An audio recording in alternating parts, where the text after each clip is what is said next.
was a protest, and then as sometimes not official, but sometimes off the record, following such protests, there seems to be massive call outs. So one of those happened to take place the day of the official last word. So, duty called, and needless to say, I did a whole bunch of unwanted overtime that day. As a result, hey, yeah, this check tomorrow's check's gonna be out looking pretty good. Well, Friday's check should be looking pretty good. Yeah, man. So again, a lot going on here in the city. That's just one of many things that are taking place that affect us on a local level. Which I can attest to personally. Being someone who does, consider himself a blue collar worker, and you know, uh, contributes to the goings on here in the city, as well as having some hand in things that go on as far as our federal government are concerned. So workers' rights is something that I definitely cherish and follow, and you know um strive to always keep abreast of, because I know what it's like to be striving for a good work, honest working wage, and know how unfortunately those at the top are always stuffing and lining their pockets, while those of us in the middle and the bottom are struggling to just keep the lights on. And that's something that just seems to pervade not only where I work, but I mean all facets of working people here in these United States. Mm-hmm. You know what I mean? Whether you work at a factory or a Fortune 500, you feel these things to a certain degree. Um, so that's been going on, and in national politics, uh, the first lady was apparently here in the city of Philadelphia today. Word. Yeah, she was doing something, if I'm not mistaken, in conjunction with Jefferson Hospital Mm. regarding babies born with opioid addictions. Wow. Yeah, yeah. Unfortunately, that's becoming a nasty side effect of the so-called opioid crisis here in the United States. I mean, they say, like, and forgive me for cutting your wisdom No, off. no doubt, no doubt. They say opioid addiction, right? Right. When you think of opioid addiction, what comes to thoughts? So, what comes to my thoughts of me, I always for some reason think of Sherlock Holmes smoking opium. So you had to be somebody that was in the Sherlock Holmes. Yeah. On a day to day level, I think of the people, the pill poppers, and all of that. You know what I Right. mean? So Yeah. right. So that you, like you said, you would think of the pill poppers. Now they also lump in cats that's addicted to heroin. Right. You know what I'm Right. saying?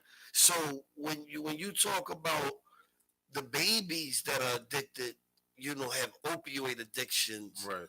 are they coming from the pill poppers Mm. or the heroin addicts? Yeah, most of the cases. I mean, the brief story that I saw in regard to her being here, a lot of them came from the heroin users. Right. So Yeah. we talking about, and big up to individuals out there, that's in their habits right now. Hopefully they'll find their way, away from it. That's living in the tent cities and whatever, Right. shooting dope all up there on Kensington underneath the L. You know, I mean, you could just take a drive up Kensington Avenue from I'm gonna say from what Diamond or yeah, from like Diamond on up, Right. and it's just you would be mortified and Right. astonished at some of the stuff you would see World War just Z. happening, right out there in the open, Right. and I mean, people do and they choose. I mean, I grew up in a neighborhood, one of the biggest dope corners, you know what I'm saying? you know, on the East Coast at the time, and I mean, I seen it all. You know what I'm saying? The heroin addicts and the dope sellers. You see what I'm saying? Right. You know, and I mean, I think I turned out pretty good. You know what I'm saying? Because I learned from it. Right. It was like, you know, 20th in York was that big corner, you know, or that, you know, the major intersection had two bars. I Okay. think at one point I might have had three bars. Okay. You got me? And, you know, then you move back east one half of, you know, one little street, and you got Opal Street. And that, you know, the 2400 block of Opal Street was just like, you know, Beirut before Beirut. Okay. And it was a, you know, the shooting gallery right on the corner, and you would see cats going in and out of there, you know. You know, so it's just like seeing it. It wasn't like the way I hear Kensington Avenue is. Man. Nowhere near that. Because, you know, it's wild because the dope fiends that I grew up seeing, they were affluent. You had to have money to shoot dope. Right. You see what I'm saying? Yeah, you had some broads out there selling ass, but they wasn't out there like, you know, with like, you know, crack whores or, you understand what I'm saying? And it's just like, that's a world of difference between the 70s and today, and the heroin, you know, the heroin addicts. Right. You know, and even like the dope dealers, they were respectable, you know, they was killers. Like I don't know one dope dealer that was a chump back then. Right. I mean, these dudes had big guns, big cars, and big money. I mean, it was like a black exploitation film. Right. Around the corner, you know. True story. I know I'm gonna like a little, but true story. So it was this cat, you know, we play out in the fire hydrant in the back. You know, when I was young, the fire hydrant was right out front Okay. of my parents' house, right? Okay. So my godfather, you know, rest in power to him, Sullivan Oliver. He was a correctional officer and a, you know, weekend warrior, all of that, right? One of the toughest niggas I knew next to my father, right? Okay. Rest in power to him too. So, you know, Uncle Sullivan was out there. You know, you gotta be gangster with a name like Sullivan. Right? So he out there, we all having fun, you know, in the fire hydrant, and this lime green Broham was coming down the street. Now I'm over on his steps, actually, you know, talking to his son, one of his sons, and we chopping it up. And why did this nigga let the water go on this lime green Broham? Nigga had the Dayton's, everything, big white walls. This nigga stopped. And put out the biggest gun. It was like something from a cartoon. And he pointed at my Yosemite Sam shit. Yo, listen. Nice, pretty chrome joint. He pulled that thing out in broad daylight and pointed it right at my godfather was just sitting there like, yeah, whatever, that could shoot me if you gonna use it. I'm like, damn, like he ain't say that, but he was just that was the look on his face, like, you know, whatever. You know what I'm saying? I'll see you up to prison. And this nigga was like, he apologized. And the nigga got back in his joint and pulled off, went right around the corner.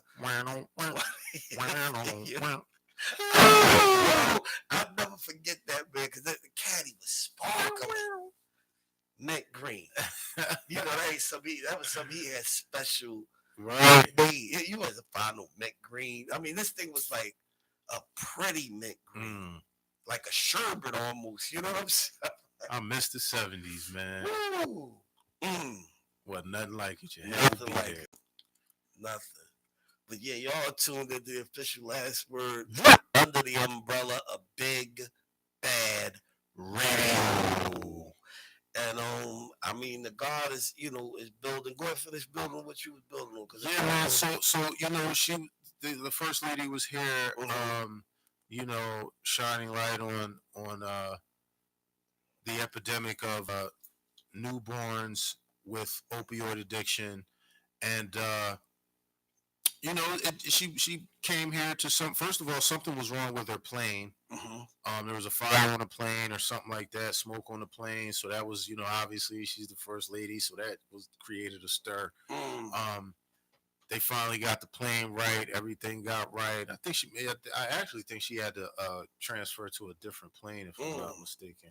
Yeah, but so she got here, gave her speech, Mm-hmm. and then when she bounced, obviously those people who are not fans of her husband's presidency, were very vocal. So it was like a mixed bag in terms of her, in terms of the reaction of the people of the Philadelphia area toward First Lady Trump. Some people, First Lady Trump. yeah, she's isn't she? Okay. Yeah, she's You first. know, yeah. You know what? I thought you was talking about somebody, important. I thought you were talking about Michelle. I thought you. But you saying, No, this is the First Lady Trump. okay, yeah, First Lady Trump. Right, All right, First cool. Lady. Yeah, all right, I got you. Yeah. And it wasn't Shelly this time. This was what is her name? Ivanka. Yeah. Ivana. She was here. Mm-hmm. So, obviously, to some fanfare as well as some, protest. So that took place today. Just very interesting that she would come here to Philly, to spotlight that issue. Mm-hmm. Well, like you said, we clearly, and it would have been very interesting if she'd have took a trip Kensington. up Kensington Avenue. The You know what I mean? Badlands. You know what I The mean? Metro Like, Badlands. You know. yo, I was out there maybe like a month ago, and what you say is absolutely true. Because I mean I'm from obviously a totally different part of the city, so I never really have an excuse to be over that way. Right. But I was going to get my gun permit, and I had to go that way. Mm-hmm. Man, it was like Night of the Living Dead mixed with World War Z mixed with zombie apocalypse. Like, it goes down out there. You gotta watch where you walk. Like, I'm walking and I'm seeing like band-aids with bloody band-aids all over the ground, or like glass with just blood on it. Like, you gotta literally watch where you walk out that joint. And then the people, there's multiple arguments going. Yeah, I told you to get it. No, you did. Arguments going on all over the place. But the crazy part about it is the level of diversity that's down there. Like, there's one of the few sections of the city where every, so-called nationality is getting along perhaps for the wrong reason, but they're mingling. So you just see the random white chick with the brother that look like he's just fresh off the block, and then you look over here, it's the Latino with you know what I'm saying? Like, everybody's down there getting a piece of it. The only thing I didn't really see any so-called Asians. No, they down there too. Down there, which I'm sure they are, because I know from when I worked in the Army that a lot of the Vietnamese and Cambodians had a lot of drug issues as well. I know a lot of them used to, smoke dippers, which is real big here in Philly. Yeah. To dip your cigarette in it, in the PCP or whatever, and you get your dip on. So, yeah, man, K&A. K&A. But it's always, it's funny because you mentioned that, like, in this city. I'm not sure if you remember back in the 70s and the 80s, the Koreans was up in what they call uptown now. You know what I'm saying? Like up in Logan. Okay. You got me? Okay. Like a certain part of Logan, the Koreans had that on lock. Really? Church, all of that. Now, I know there's a lot of Cambodians around there. No, that's now. The Cambodians back then, they probably piggybacked off of that way. Well, see, the Cambodians were further north and further east. Okay. Because, like, the Koreans was like, if you got just past, like, I'm going to say Broad and Winger Hock, and maybe even, like, Broad and Belfield, right? Okay. They had there's a school up there called Multicultural Academy. Okay. And that was ran by the Koreans. Okay. And then everything from, like, Belfield up to, I'm going to say, Lindley or Windrum, and then from like 11th or Old York Road, like from Broad to Old York Road, and down to Belfield. That was all Koreans. Mm, I mean, they had signs, written in okay. Korean, pardon me. It was, they had a church, all of that type. So that was like their community. Okay. And then now, I'm not sure if they over there now still, but now the Koreans are heavy over like in Upper Darby Yes. and what's Yes. it, Drexel Hill. That's right. But the Cambodians, when they came and started migrating, here heavy in Philly, for whatever reason, they all found, like migrated heavy, like, over there around Front Island. Right. Right. When they first built that plaza, and That's right. that's where Crazy Eddie's or whatever was in Right. there. That's crazy. Right. And then Caldor, remember Caldor? Right. Yes, So, sir. I mean, that's where they were. Right. But that's interesting though. It's interesting. Yeah, man. Shout out to KNA. Get right, y'all. Get right. Mm-hmm. Get help. And a lot of that, in a sense, segues to what we're saying, because a lot of those individuals not only suffer from uh, substance abuse and addiction, but also have mental health issues. Mm-hmm. And some people speculate that one of the people who are the focal point of tonight's show, being Kanye West, is Mm-hmm. also a case study in mental health issues and mental Okay. mental mental problems. He himself has admitted that he's has he been diagnosed as bipolar? Did he say he was bipolar or something like that? Mm-hmm.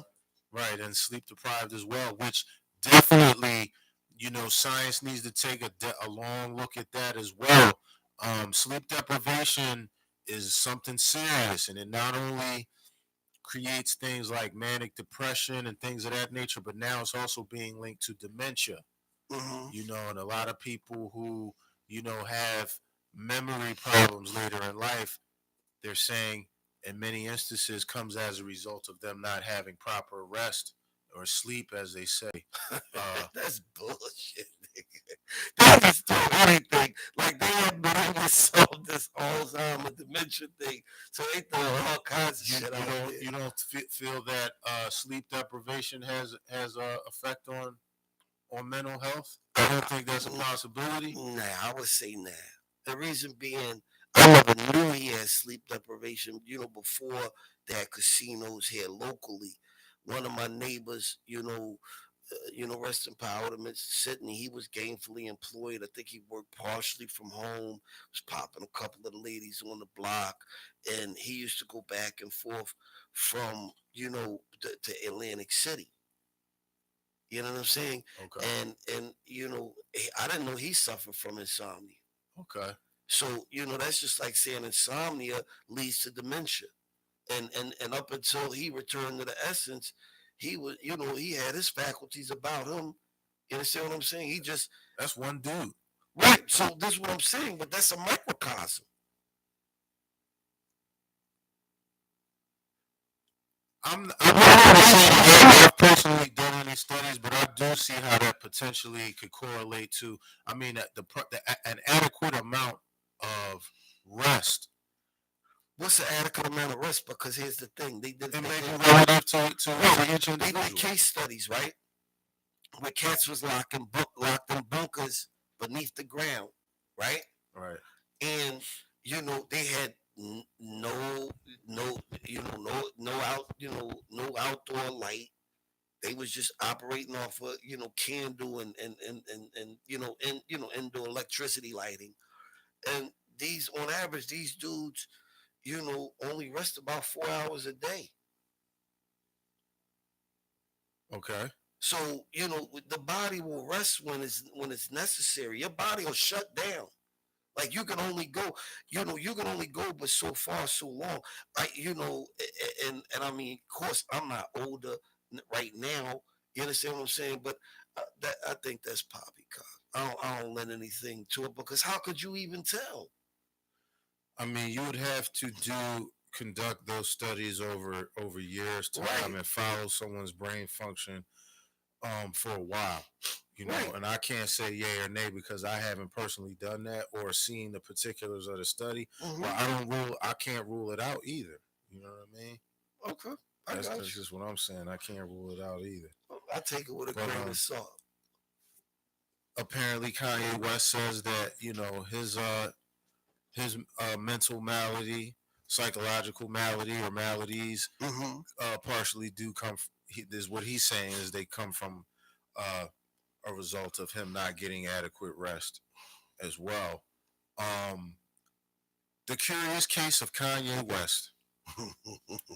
For those of you who have been under a rock for the past week and haven't really, you know what, I won't say that because there are some individuals, myself included, who Hmm. do periodically fast from media because I'm the type that I'll get it, I'll go, it'll become such a part of my daily routine of wake up in the morning, I gotta see the news. Up until I leave the home, I've gotta see the news. On the way to work, listen to the radio, KYW, whatever, I've gotta. Have a habit of inundating myself, and to a certain degree, me personally, listening to war, pestilence, robbery, rape, murder all the time, it takes a toll on me. You Hmm. know what I mean? And it affects my mood. So sometimes I periodically fast from everything, and that means no TV, no phone, Hmm. no internet, no nothing. You know what I mean? Just get into myself. If I want to read a book, or even sometimes with that, I might even just for like a day or two. You know what I mean? And just in a sense, psychologically detox from the media and all that it entails. You know, so I don't want to seem like I'm dissing somebody who hasn't been aware of these things. Because I know there are some people who, as a rule, because of the crazy stuff you hear on the news and all that, they don't listen to the news and all of that. Hmm. So shout out to them as well. But those of us who have been aware of what's been going on with Kanye West as of late, we've seen another one of his so-called antics a few days ago. He was a guest in the White House.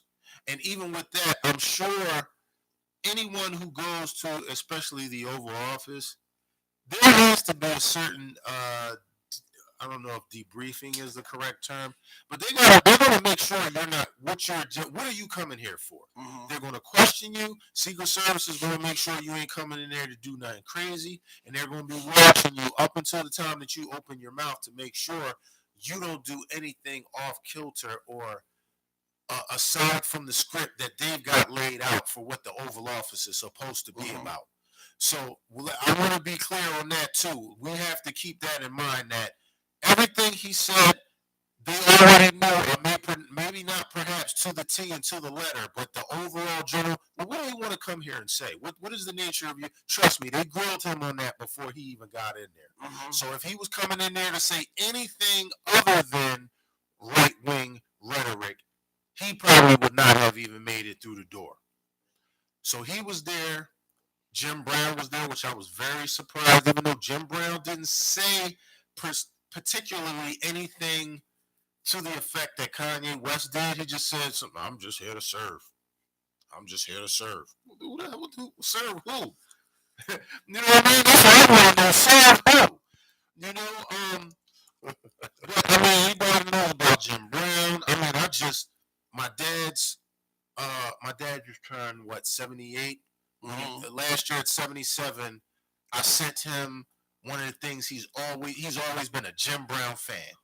Always been it from day one. He's been a Cleveland Browns fan and a Jim Brown fan. Mm. So I went right over to Mitchell and Ness. Shout out to Zay. You Shout got out the to long sleeve drink like I got. yes sir. Looking Okay. real crispy. Sent it to him. He said that's the best gift he's ever got. Hmm. You know what I mean? So I got him the official tissue Jim Brown jersey, man. And I haven't even talked to my dad since, to see what his views are about Jim Brown going there. And, I mean, again, it's not like Jim Brown said very much, but it just strikes you as, wow, this is the same guy who sat at the same table with other athletes like Kareem Abdul-Jabbar, Mm-hmm. Muhammad Ali. You know, there's that famous picture of them sitting there, you know, during the civil rights struggle, and just pulling their success and their accolades and their notoriety together to say, look, here we are, football players, boxers, basketball players, you know, track, you know, runners, you name it. But right now, the fun and games aside, our people need rights, and we Mm-hmm. demand that. You know what I mean? That's the Jim Brown that we're all pretty much accustomed to and familiar with. Now I know he's up in age now. I'm not sure what is Jim Brown, like 90 or something like that now. He's up there. He's up there, but this is not the first time that he's expressed his pleasure with Donald Trump, Mm-hmm. which I find again shocking. Me personally, I just can't rock with anybody that the Ku Klux Klan is rocking with. That's just me. Mm-hmm. You know what I mean? I see them as. Didn't he support Obama though? Didn't who support Obama? Ku Klux Klan. Not that I'm aware of. I'm David pretty Duke, sure. and if they have, they were very silent about that one. But David Duke has been very outspoken about right wing support for the right wing, and you know this whole keep America pure, and let's get back to traditional white values type thing. No, I got you. What I mean? I think They real hard body with that, and I you think know you might even want to Google that. I heard something about that. You know, okay, when he yeah, was well, campaigning. I mean, of course, we know that's 10 years ago or whatever. You right. know, but I do. Well, for the record, I don't really rock. I don't rock with Obama either. Okay, I'm just saying. You know what I mean? You know what I mean? He's went over a lot of people's heads when it came out, but he's physically related to at least three other presidents, previous presidents through his mother. So yeah, so hey, the fix is in. I So mean, they could put a chocolate dude up there and act, but he still ain't Raheem Jenkins from 52nd and Arch. You know what I mean? He's Obama. but is Raheem Jenkins even qualified? So it'd be like, Qualified to do what though? to hold down that position. Even the puppet, it's a puppet position. Right. You know what I'm saying? Right. First off, this nigga, Raheem Jenkins got to be left handed. Did you know how many all these presidents have been left handed? I wasn't aware of that. Is that one of the criteria? Yeah. Okay. I'm like, yo, I think all of them. Okay. I'm like, wow. Just the weird shit you check out when you looking at documentaries and shit. I'm like, wow, man. But I mean, hey, continue. I mean, yeah. So Jim Brown and Kanye West sitting in the White House. Obviously, Kanye went into what some people describe as a tirade. I don't really. Now that's one thing. I don't think what he was espousing or the way he went about it was a tirade. I don't think it was as incoherent as some people try to make it out to be. I thought he was very concise. He was rapid fire with it, but because first of all, I know they gave him probably a specific amount of time, so he probably was like, "Look, let me fit everything in right here, right." A lot of run-on sentences, no doubt. But I don't think he was that incoherent. I just think the problem that I had was him saying that, you know, Trump is a great man, how much he loved him, how much Trump makes him feel like Superman, how wearing the Make America Great Again hat makes him feel like that's his Superman cape, and kissing and hugging Trump and all that. Like, come on, man. Like, it made me again begin to go back and listen to a lot of the speeches by Malcolm X. Mm-hmm. In particular, ones like the bullet or the ballot, right, or the making of a slave, and that whole thing about the house nigga, field nigga. Right. That dynamic to me is being played out before our eyes like almost never before, with the way that Trump has been able to polarize many people within so-called Black America. Now, don't get me wrong. I am of the ilk that feels like we do need to pull ourselves up by the bootstraps in many instances. We need to pride ourselves with education. We can't keep leaning on, uh, yes, 4 to 500 years of chattel slavery, yes, has done a number to us psychologically. Yes, Jim Crow has done a number to us psychologically. I'm only 2 generations removed from a sharecropper. My grandmother told us vivid stories of her and her family of it was like 13 kids sharecropping on a farm. So to me, that's like one step removed from the whole slavery ordeal. So that wasn't that long ago, So I get that. I get that. I get, educate yourself, civilize yourself, act like you're civil. You got some civilization. Don't be a savage in pursuit of happiness. I get that. You know, at the same time, I know and understand that those framers of the Constitution and their offspring, their heirs, are continuing an agenda that goes even beyond that, that goes back, in many people's opinions, at least 6,000 years in terms of exploiting, dominating, dehumanizing the original family of the planet Earth. I see a lot that's going on, even within our government, as an extension of that. I see people like Kanye West, like these other two. There's these two older black sisters. They gotta be like in their 50s or whatever. But they're at a lot of the Trump rallies. They all at the podium. They all, oh, we just love Trump. Going on and on and on, just sounding like plantation mammies. What's the matter, boss? We sick. We sick. Slaves getting ready to revolt and running like, look, we done had enough. We ready to run up in the big house and get busy. Y'all better not do nothing to Master Phillips. He's good white folks. Matter of fact, I'm going to get him there and tell him right now. That's what I see. Bottom line, that's what I see Kanye West as. Honestly, that's what I see him as. And then I know that sprinkled in there, he has some valid points about freeing Larry Hoover, but what about the political prisoners who from day one never did anything detrimental or harmful to their community and have only been about the business of freedom, justice, and equality for our people? Why wouldn't we want to go free them as opposed to Larry Hoover, who admittedly transformed his life and said, look, at one point, I was the problem. I was putting poison out here, gangbanging and killing my own people, but I got it together now. I get that. Because coming from somebody who both my parents was gangbanging in the 50s and 60s. You know what I mean? The Honorable Elijah Muhammad transformed their entire neighborhood and had everybody going to Temple Number 12 at a certain point. So I get that. I wouldn't be here talking like that if it wasn't for that transformative, those lessons and that transformative, quality, of knowledge itself. I get that.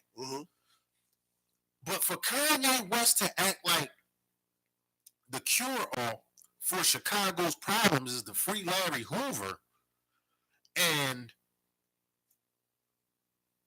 feel like Donald Trump is just like, he got to look good, and he don't look good. We don't look good. There's some validity to that. I don't give a damn. I don't love the devil regardless of how long he studies. After he has committed 35 to 50 years, of doing under this study, he can come amongst us and do training. But we don't love that motherfucker. Well, here's the thing. Are you talking about repatriating? I'm talking about not loving the devil. I understand that. That's what I'm talking about. That's the word that he used. You got me. I ain't caught up on so much as in particular certain words he used. However, the overall, point, that was being made is valid. I mean, like, get over it. Right now, he's still got another year and a half, 2 years, whatever. You understand what I'm saying? To do his thing in office, unless he gets impeached and this, that, and the third. And by constantly berating and going at them and being critical of him and this, that, and the third has only illuminated and turned the number one job in the country into a reality show. Mm. I mean, like everybody should have been done over with it after the first, 4, 5, 6 months. Oh well, you know what I'm saying? Mm. He ain't going anywhere because he really shouldn't have been in office to begin with some of the nonsense that he had going on. Mm. You understand what I'm saying? And I'm talking about real stuff. Conflict of interest and things of that magnitude. Clearly. So he Clearly. shouldn't have been in office to begin with, but he's there. The powers that be want him to be there. It is what it is. See, and that's not what I have a problem with, because I know what is in the nature of a certain segment. I know it's their nature to do certain things. When I see original people behaving a certain way, that's what I have an issue with, especially when they have the level of influence that somebody like a Kanye West has. Where somebody like you and I, us in this room, we know what time it is, so we like, oh man, they talking crazy, doesn't affect us. But what about our grandchildren? Hey, I got you. That's where, you teach at home. You understand what I'm saying? If you teach it at home and you teach it the right way, you know what I'm saying? That's all you can do. Is make knowledge born. That's what the word teach draws up to. Knowledge born. You understand what I'm saying? So that's all you can do is teach. You can't do anything else but teach. And if you teach them proper, you can't make anybody learn. And you damn sure can't make them apply it. You understand what I'm saying? That's all you can do. And that's the extent of your power. That's the bottom line. And I mean, like, also when you look at the word teach, you do the Soul Train shuffle and you come up with the word cheat. You got me? So some people will cheat so that they can eat, but won't teach. I mean, your boy, somebody, they dangle enough money out there, somebody gonna go get it. Steve Harvey came and got that bread. He was first one on, the good ship Trump. You understand what I'm saying? Hey, and then shortly after that, he's like, fuck it, I'm taking my hair off. So it's like, people do some strong things for change. Yeah, apparently. You can't be mad at them because, I mean, like, that's what they choose to do. All you can do is educate, each one teach one. And at the same time, all things being fair, there is some validity to what he's saying. I mean, like, what, you gonna lead the country because he the president?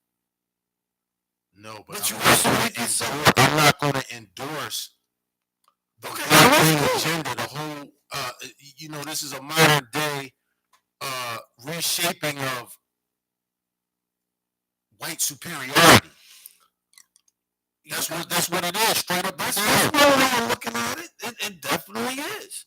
I mean, because elsewise, why would a young country hire an old man?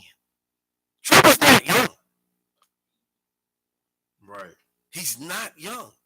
I don't understand how, the candidates for presidency with a young nation were Hillary Clinton, old, Bernie, old, everybody was old. Bernie Sanders. You understand what I'm saying? Everybody was old. Even if you look at Ben Carson. Uncle Ben? Yeah, that's a good one. Ben was old. And I'm like, wow, there's no young, thriving politicians with clean hands and bright ideas and the fervor to lead our nation. There was an agenda from the rip.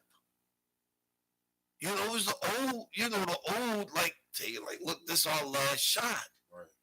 We gotta realign the stars. So I mean, it's a dog and pony show, and to waste our lives talking about this crap, we still gotta live. If you think life would be better for you, and you got the intestinal fortitude and the bread to go to Ghana or some other country in the A, wherever you want to go back to, do it. Just shut the fuck up about it. That's all I'm saying. Like, complaining ain't gonna change nothing. I know who I am. You know who you are. At the end of the day, we both got young children. We got to teach them and keep our fingers crossed. Because you can't make them, especially like, somebody else they gonna get to an impressionable age, and willfully they'll be able to stand on their own too, and not let somebody remix what you put in their head. Right. You see what I'm saying? Because I'm dealing with that now. I'm like, listen to yourself.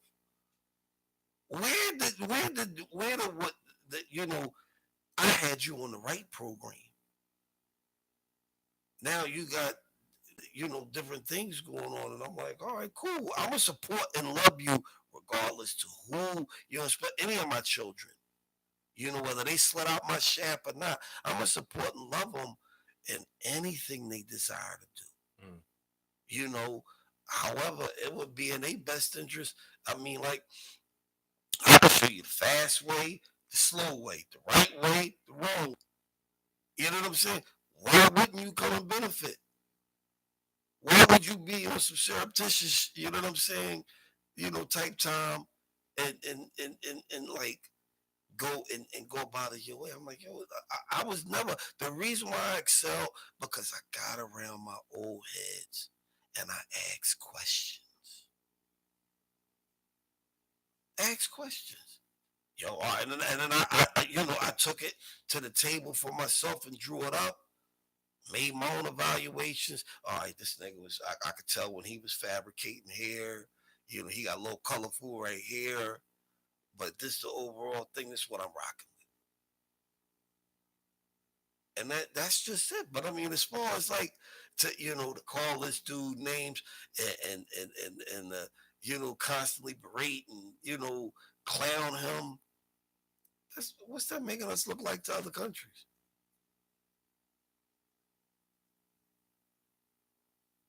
I don't care.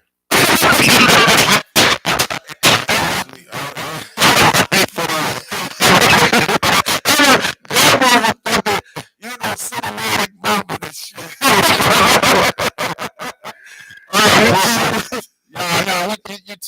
You tuned to the official last word. I think that's a proper segue to get into a sound set. You know what I mean? The underlying theme is those artists that have been invited to the White House. Some people have been invited once, never came back.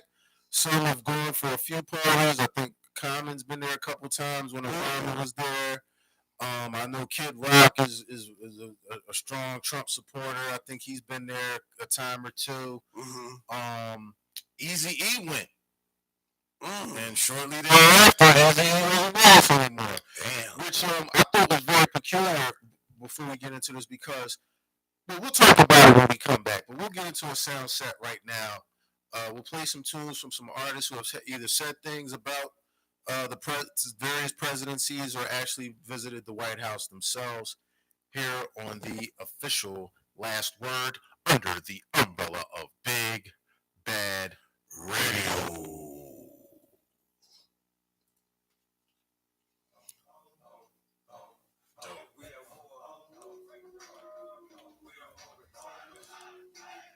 What were you about to say? I didn't know Eazy-E was at the White House. If you remember when Bush Sr.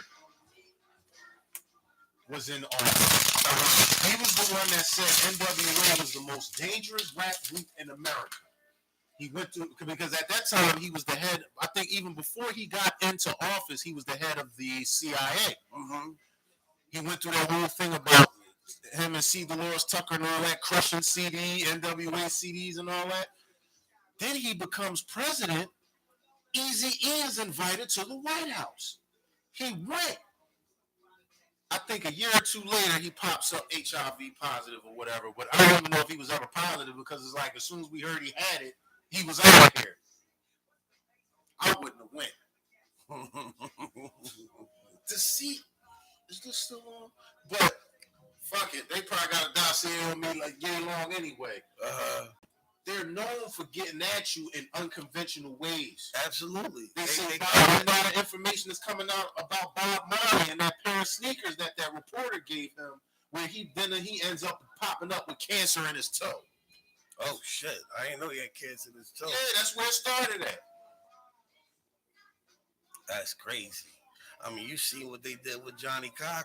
You know, because that's what, you know, that's a real fishy point, moment in space and time. Right. Because he was going after that, you know, that he was working on get, you know, that reparation money. Right. Okay. Khaled. The list goes on. Patrice Lumumba. The list goes on. Che Guevara. The list goes on. Oh, they got him too? Yeah. Remember, Castro been saying for years that they was trying to get him. He got sick one time from said they slipped him something through his food. He got sick, but you know, whatever. I guess he went and got seen the Juju man or whatever. They got that shit out of him. Mm-hmm. They tried to get him.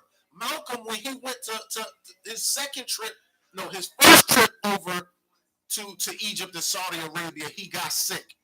They poisoned him. He got better. But they was trying to get him then. Come on, man. Come on, man. This guy was vicious, man. No question. Let me go make a phone call real quick. Okay, yeah, I'm about to call Amani back.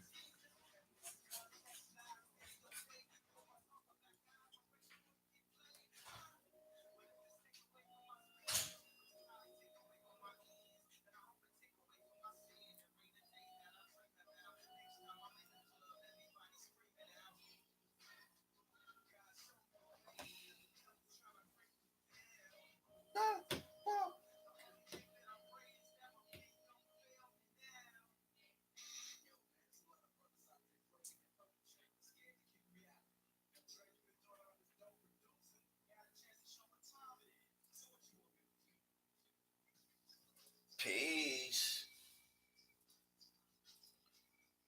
How's Amani doing?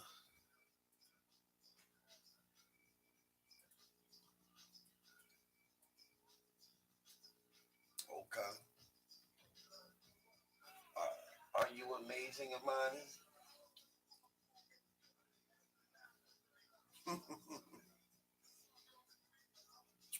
how's she been health wise?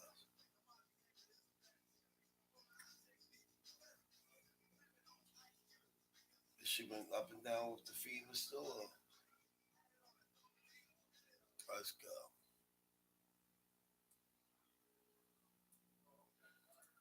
She drink that yummy orange juice. Let's go. Mm-hmm.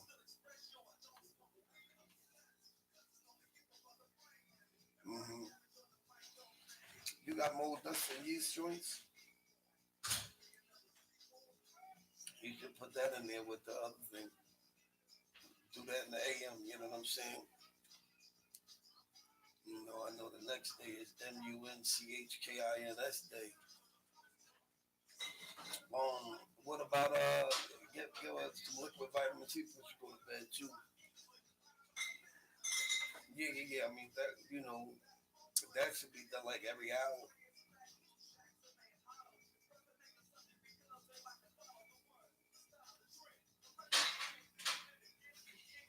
Okay, I'm about to start working again. Love you, Amani.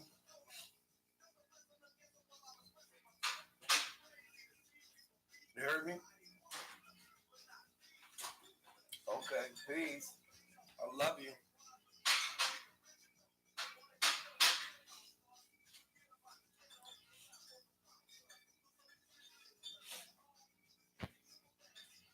Why'd you put this song in there, God? Why'd you, if it ain't rough, why'd you put easier said than done?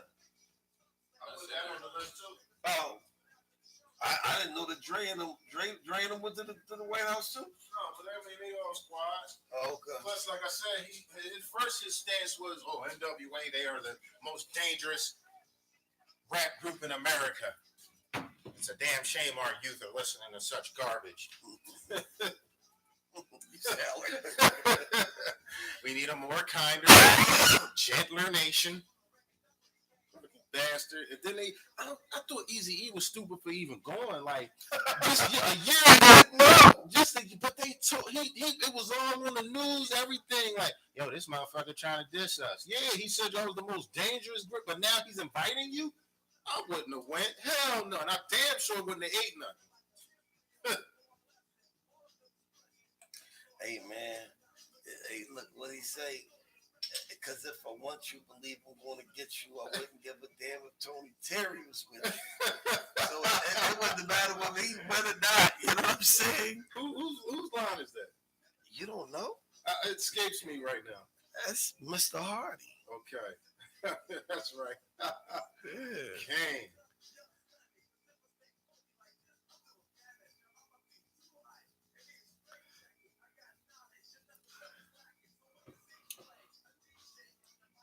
Oh, man.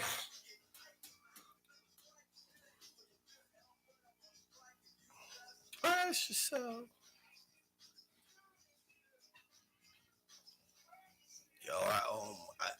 Yo, I ain't said that to you about the shorty. I started drawing up the beginning of September.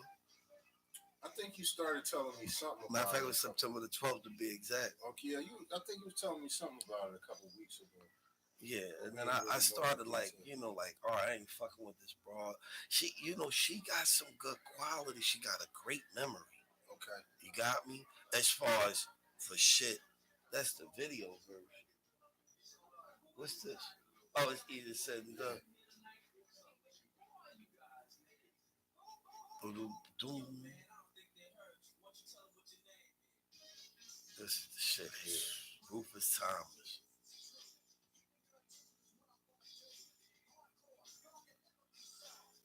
Yeah, when you download stuff, from off of YouTube, you gotta really pay attention. In particular, you don't ever want the video version. So Shorty got a good memory? Yeah, she got a good. She remembers shit like I was like, yo, look, because I was telling like, look, I don't know if it's gonna be a good fit if you reflect my light because X, Y, and Z. And she was like, well, I ain't say peace to you because when I text you peace, you ain't hit me back for a couple of days. I'm like, well, shit, we was new to each other. Like, you ain't my girl. Like, we just started kicking it on the Knowledge Wisdom Day. And, I had a lot of shit going on. Like, and you want me? No, it's cool. Like, so she be handing my shit right back to me. I'm like, all right, it's cool. So I went out, checked out, and shit.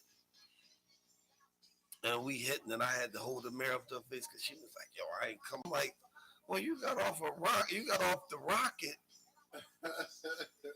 And I laughed at you because you asked me if I bust off. Of course I bust off.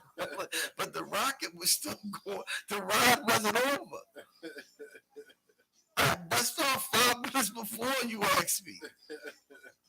So was that my fault you didn't come? Wow. There was so much come. But you said you didn't film me shooting this hot shit inside. Like, who does that? And then you want me to be responsible. Man, with this Me Too shit going on, bitch, you crazy. You know what I'm saying? Oh, that's funny. Man, please. I tread very lightly. Listen, I ain't messing around. So then I was like, I ain't fucking with her no more. But then she tell me yesterday, like, hold on, YouTube live. Did you pause that? You need to start pausing this shit. I got it over here. No, but that's that. Oh, Camera's on YouTube live. You know what I'm saying? So I mean, I'm sitting there talking with you at the end of that shit out. You pause.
mean, T minus 10, 9. Yeah. That was Tragedy Gaddafi, aka the Arab Nazi. the with, Arab Nazi. What the fuck? with arrest the president. Before that, we listened to again Tragedy, the Intelligent Hoodlum featuring Chuck D. Um, America Eats the Young. Definitely dope records. Shout out, salute to Trag and Chuck D. Both individuals always very outspoken about the plight of the black man.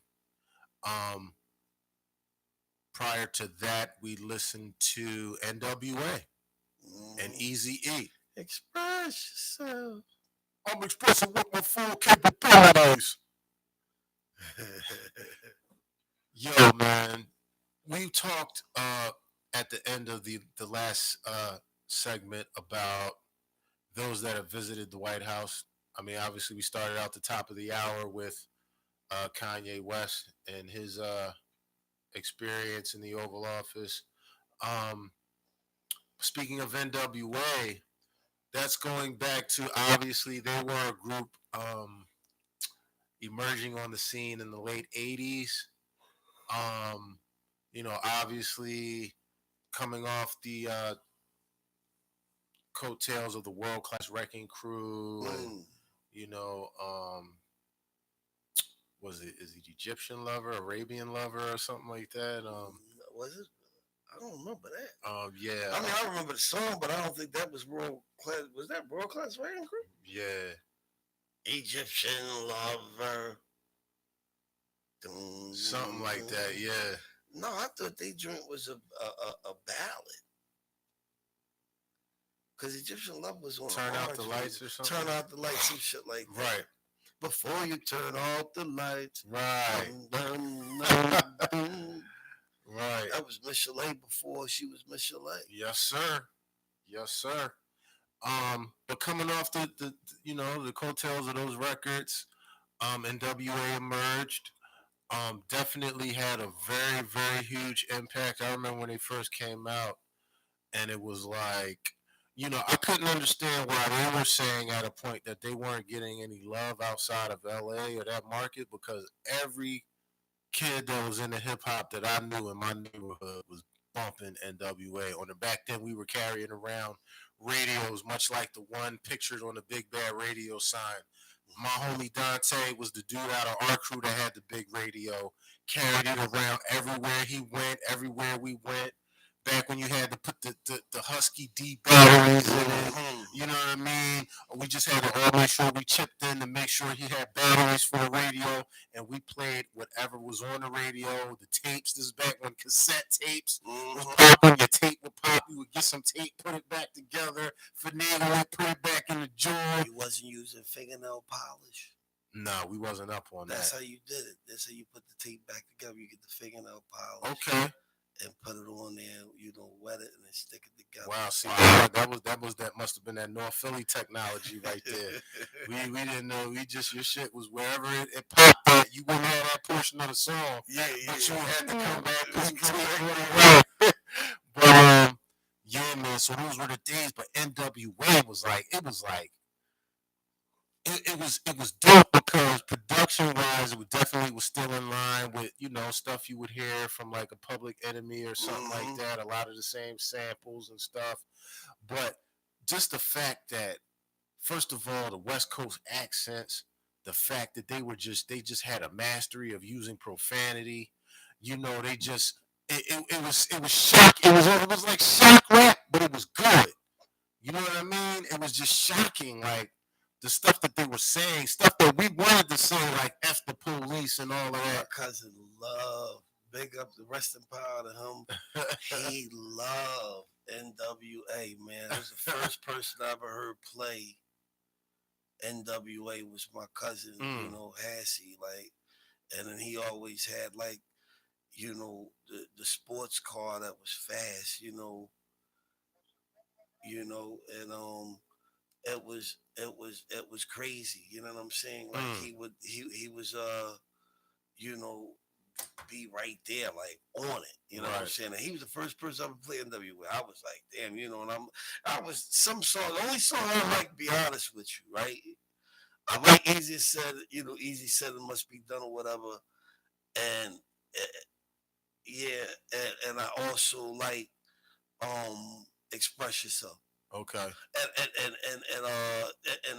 if it ain't rough, If it it ain't ain't me. rough, it ain't me. Right.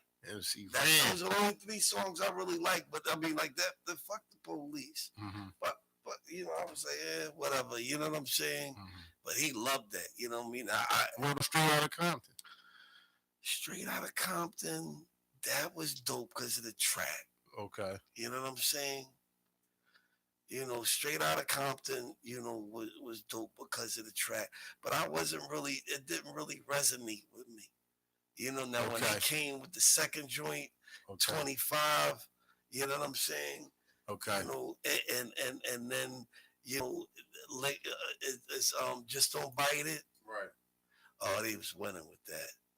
It's plain to see. You Yeah. can't change me, cause I'm gonna be a nigga for life. Yeah, they was winning with that. But he was on it early. Right. Right, right. Yeah, definitely, man. They made a huge impact, not only amongst every urban community Mm-hmm. across the United States, I'm sure Mm-hmm. across the globe, but it made I don't quite remember a group garnishing that much attention prior to them from the Mm-hmm. federal government.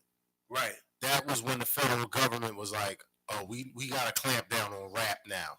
Uh-huh. And then at that time, if I'm not mistaken, he wasn't president then. He was actually the head of the CIA. Vice president.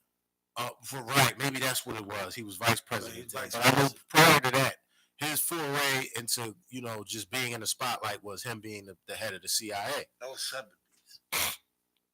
Okay. Because he was Ronnie Reagan's boy. Right.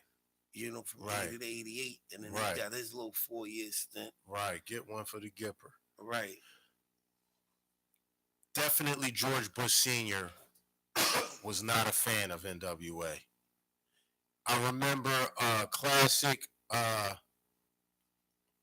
speech or appearance at some public setting where he literally labeled them the most dangerous rap group in America. Mm. And I remember that since then, seeing interviews with Eazy-E and those guys, and at first, obviously, we were like taken aback because here it is, we just making rap records, and now the federal government is like on us, like this is going in a different direction. And after they got over the initial fear of the repercussions from that sort of attention, they actually liked that sort of attention because it was like, yo, we must really be battle. We more than gangsters because if you got the vice president knowing about our music and saying that we are the hardcores of the hardcore, oh, mission accomplished, we win. So, subsequently, I know that they were monitoring the movements of the group as well as, just basically, nowadays people still talk about the hip hop police and the hip hop cops and all of that. Well, NWA was like one of that, as far as general information, one of the first groups to literally be followed by them folks and watched by the federal government and coined the most dangerous rap group in America. Then fast forward a couple of years later, Eazy-E is invited to the White House. And he went. I don't know whether they had the chicken plate, whether it was the veal cutlet that night or whatever, but he went. We need some conspiracy music. Conspiracy theory. But I wouldn't have gone, cuz I would not have gone. After these folks is like kind of gunning for me, and now you want me to sit down and break bread. And I would like to know what the conversation was about. But at that point, NWA had garnered such a huge popularity publicly, I mean, we're talking about probably countless episodes on Arsenio, and you know what I mean. Everything from shit. I don't think they did Good Morning America quite then, but you know they were all over the place. And you know, as a result, Eazy was invited to the White House, and he went. But this was post NWA. I'm not sure. This Gorillas in the Mist, because you said 92, right? Okay. But Bush was on his way out of office in 92. Okay. Right? And that's like Gorillas in the Mist. You know, because this is NWA is like, you forget 92 is when they debuted Deep Cover. Right. So him and Dre had parted ways sometime in like early 92 or 91.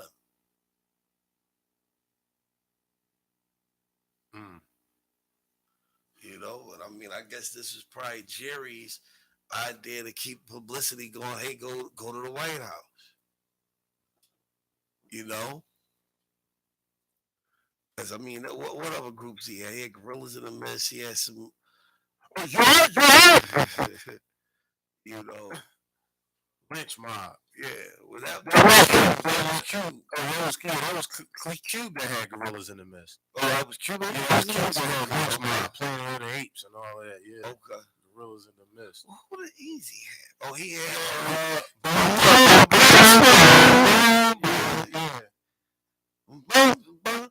that was a crazy style when the niggas came out. You know what I mean? And I want to miss everybody. And I want to miss everybody. Okay, in March 1991, Wright accepted an invitation to a lunch benefiting Republican Senatorial Inner Circle hosted by then U.S. President George H.W. Bush. A spokesman for the rapper said that Eazy-E supported Bush because of his performance in the Persian Gulf War. Whose performance? I guess the United States military's. Oh, okay.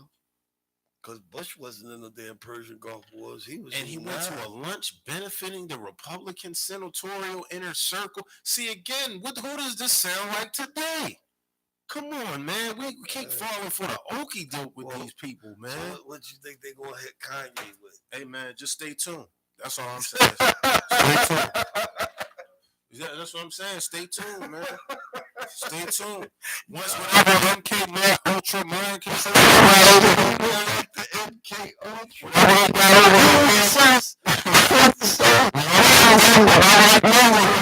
they will dispose of you whenever they're done with you. You're just too good to be true. Can't take my eyes off of you. Because you got some people saying that, oh, Kanye is just being the spook that sat by the door. He's trying to infiltrate so that we get information that we need. We need somebody in there. I mean, either way, man, this whole stuff is crazy, man. Military tactics. It's diversion, man. You know, like Trump doing, these dudes ain't stupid. They doing shit to take your focus off of what they really doing. Or man, where's Dennis Rodman when you need him? Hey, man, he's out there. We need the worm, man. Hey, listen. You know, y'all conspiracy theorists, man. It's like, it's insane. You know, but I mean, it's just, you know, this is just textbook misdirection. But see, here's my thing, though. The reason why I go so hard on certain matters like this is because at one point, I probably would have been labeled a conspiracy theorist. Now, when you go through certain things firsthand, it's one thing to... That's right. When you go through certain things firsthand, the theory is out the window and it becomes actual fact. But I got you. I sat with the head of a particular record label. When I was on said record label, they told me that I was like God and somebody else on the label was like the devil. The one that they said was like the devil, today his career is through the roof. I got shelved. I later found out that this person who said this to me is a member of this Church of Satan. Now, where I don't subscribe to a mystery God nor a mystery devil, I know that those that do pledge their allegiance to the mystery devil do devilish things actually and factually. Mm-hmm. They are also heavily influencing the prison industrial complex and various other segments of our society. So even though I'm not one of them dudes that's running around Illuminati this, Illuminati that, I do know that there are physical devils that are in charge of big business here in America, Mm-hmm. and they are pulling the strings and making things happen, not only in Hollywood and in technological endeavors, but also in hip hop. And I'm just going to leave it at that. Let me ask you a question. One of those devils came to you and said, "Look, last, you know, I mean, regret, that things turned out to be the way that they did over the past 10 years. I see you got the jungle gym thing doing. We caught sound, some of the ideas and things that you really want to institute regarding this brand and la da da da da. We want to go ahead and kick like 2 million behind you, give you a nice little budget to do woo woo woo. Would you take it?" No, sir. Oh, shit. I hey, listen, you better than me. You better than me. You know why I would take it? Why? Because I could do more positive with more money. I ain't selling my soul. I could do more positive with more money than I can with short money. Yeah, and You don't based upon the stipulations. Right. If it's but see, that's the thing. They won't tell you about the stipulations initially. They won't. It'll be later down the line that the rabbit hole gets deep and other stuff starts to pop off. So again, if we subscribe and adhere to a set of core lessons and value and the values that are within those lessons, and they state if the devil cleans himself up and goes through 35 to 50 years of learning to do like the original man, he can come amongst us and do training or rock with them if they got a certain, certain knowledge of self, you know what I mean? But if not, I gotta take him off my planet. No doubt. And with that being said, you're tuned in to the official last words. Big up to the people chiming in on YouTube Live, people on Periscope. Yeah. It's the last emperor. Yeah. If they come after me, y'all know who it was. Just take care of my daughter. That's all I'm saying, y'all. And that is the official last word from Paranoid Pete. We got Perry Pete in the house. And he on that K2 and shit, the Kanye West. You know what I'm saying? Y'all tune in to Big Bad Radio. Again, this is your last word. We're gonna jump into a music set, catch y'all on the other side. That's right. Boom, take us out.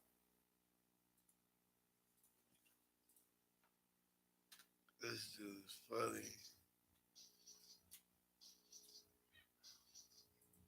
Woo!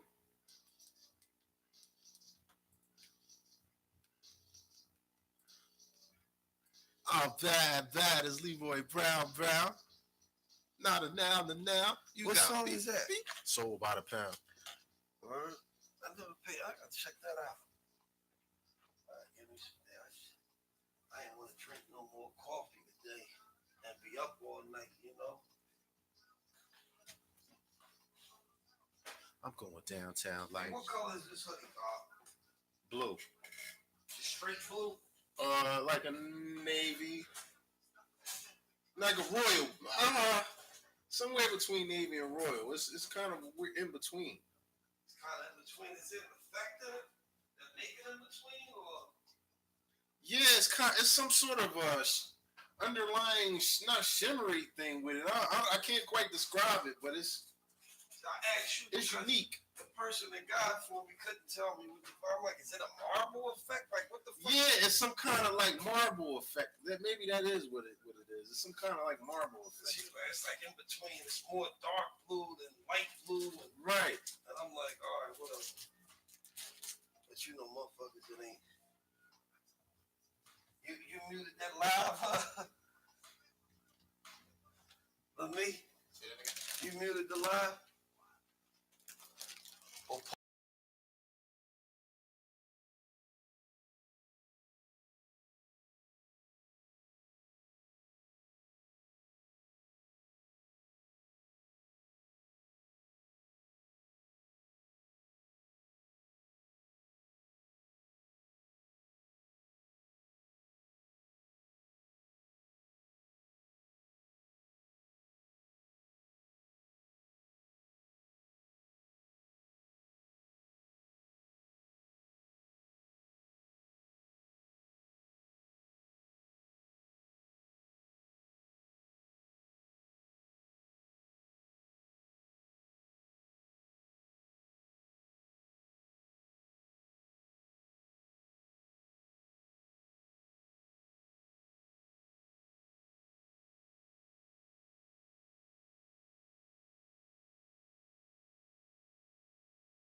Mr. Drayton, aka Flavor Flav, Professor Griff here now on the ad lib, and Terminator X.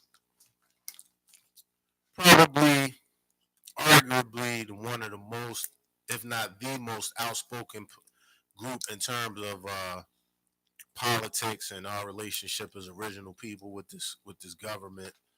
Um, as far as pop is concerned, you know, it doesn't get much more outspoken than Public Enemy, Mm-mm. and we salute them for that. As well as there was an era where we've talked about Kanye West, and we've listened to some other artists who have also visited the White House, like Common. He was there a couple of times for functions that former President Obama has had. Obviously, there's a Chicago connection. Mm-hmm. So Common's been there. Even some of the individuals that we perhaps will not get a chance to play music from, like Kid Rock. He's a very, very staunch supporter of the current presidency. Um, no surprise there. But yeah, he's been at the White House. So hip hop has come a long way. I mean, we made it from, what was the DMC used to say? We took the beat from the street and put it on TV. We started, In the alley, now we chilling. Cali, And we won't trade Adidas for no beat bullshit. up belly. That's right. So hip hop has come a long way. Anytime, we can go from literally the alleys. You know what I mean? Drinking 40. I can remember drinking in the 80s, drinking 40s in the alleyway, just freestyling with the homies. You know what I mean? Pissy alleyway. I can also remember watching Paris at night, which is something to see. The lights of Paris at night, the Eiffel Tower, the Louvre, all of that, man. Just like the whole romanticism of it. It could have also been the wine that I was consuming that night. Very, very, very special occasion. How did they treat you in France? A little snooty. They are a little snooty. They are snooty in France. Mm. That stereotype is true. Because see, and I look at it like other segments of Europe, are, well, I don't know about now. It's been a few years since I've actually traveled through there. But clearly they're a little behind in terms of, we go over there, especially as, hip young Americans. We go over there, we got the newest sneakers on, we got the latest fashions on, our whole swag, as they say, or our whole swag and all of that. We go over there and we clearly stand out. But when it comes to somewhere like Paris, who is supposed to be the epicenter of like fashion and all of that, they're just as, if not in some instances, more hip than we are. And they kind of know that. So there's a subtle like, these Americans, they aren't all that. You know what I mean? So when I was doing this, me, the way I carry myself, I get a little wrong there, but I do remember a certain amount of snootiness with the Parisians. Mm-hmm. I do remember that. They do feel like they fly. They feel like we just as fly as y'all, if not flyer. Sacre bleu. Sacre bleu. But I mean, just, the history involved growing up, I always was a fan of things like Three Musketeers and the Count of Monte Cristo. Obviously, those are the writings of Alexander Dumas, or Dumas, however you want to pronounce it, who was a half original man. Mm-hmm. So growing up knowing that, a man, much like myself, wrote all of these stories, and I mean, here we are, we read them to this day.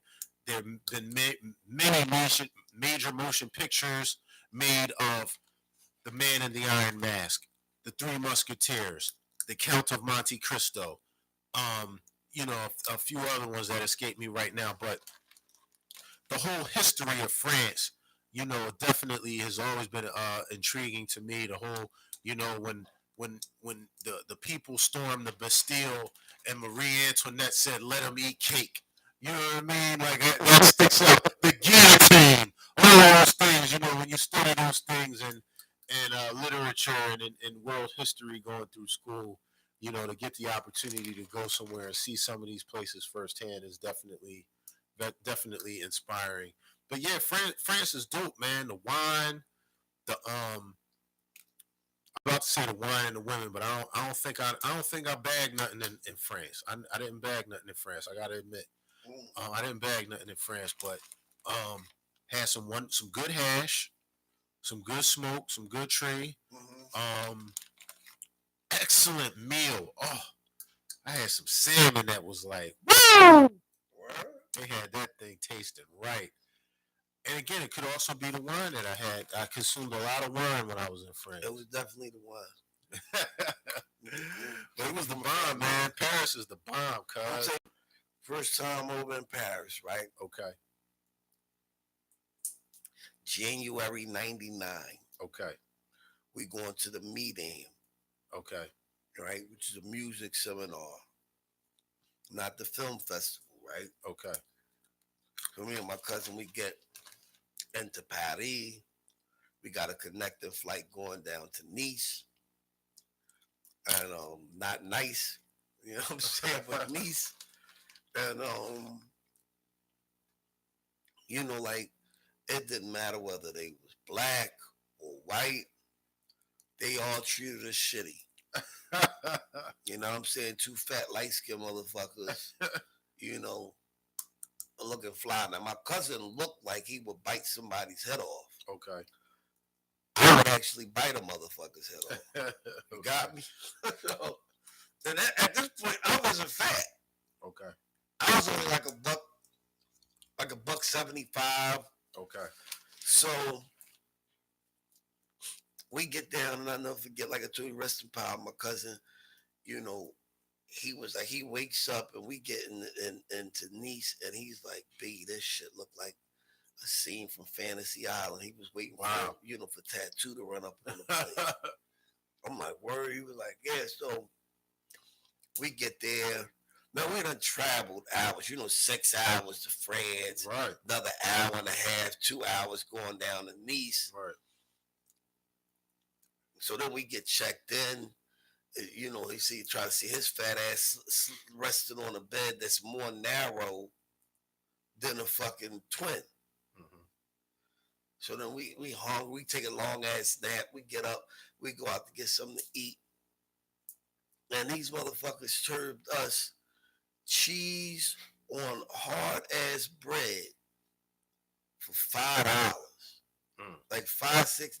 Nigga, it wasn't even like $5-6 worth of cheese. I see these stinging ass French motherfuckers. So, you know, I paid a bill. I'm like, we gonna bounce the next day. Then we bounce and get over to this other Claritin or whatever, which is a better look. Big up to Ludwig. He was the front desk dude. Ludwig. Yeah, right. So he put us, so I called him Moody and shit, right? He put us on some shit, and I'm asking him, you know me, I want to know where the bitch is at. Right. You dig me? So we up there, and he told us where they were, and so we go out and bounce. But when we on our way from the one hotel, which was like near the beach, but this is the winter, and we going over to the other hotel, the cab driver tried to get over on me, so I mushed him in his face. And my cousin is like, pull me at the car, like, yo, you gonna get arrested and up, man, fuck, you know what I'm saying? Because I got, you know, I reached my limit. I ain't gonna bite my lip for so much.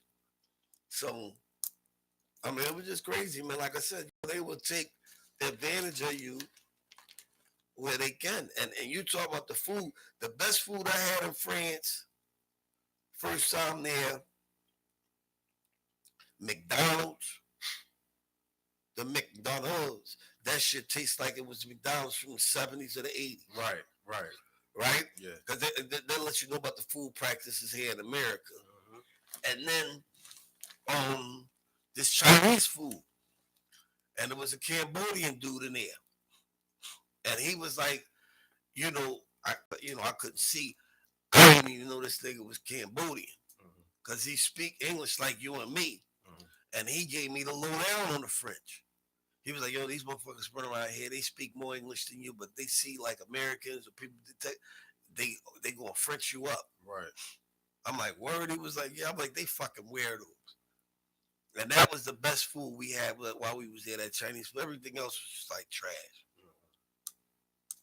And that's always been my indictment back then. I mean, the food in Europe has come up, Mhm. you know, compared from 20 years ago. Right.